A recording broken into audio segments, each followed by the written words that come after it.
एक बार की बात है। एक राजा साहब के पास एक बहुत ही बड़ा सुंदर और विशालकाय महल था। उस विशालकाय महल में एक सुंदर सा बगीचा था और वो सुंदर बगीचे में अंगूर का एक पेड़ भी था। पेड़ पौधों की देखभाल करने के लिए एक माली भी बगीचे में रहता था। माली इस बात से बहुत परेशान था कि अंगूर के पेड़ पर रोजाना एक चिड़िया आती थी और उस अंगूरों पर इस तरह से आक्रमण करती थी कि जो मीठी मीठी अंगूर थे उसे तो वो खा लेती थी, लेकिन जो आधे पके और खट्टे अंगूर थे उसे वो जमीन पर गिरा देती थी। माली को तो ये चिंता होने लगी कि अंगूर के पेड़ को ये चिड़िया एक दिन बर्बाद कर देगी।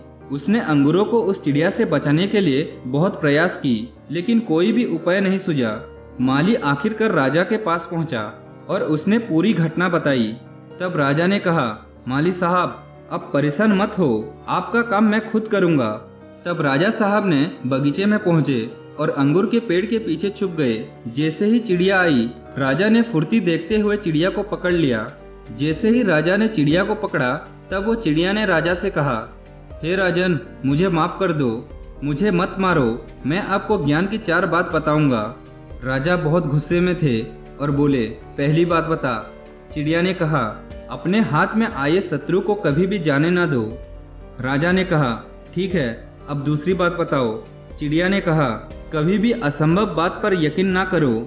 राजा बहुत गुस्से में कहा, बहुत हो गया तेरा चालाकी, अब तीसरी बात बता।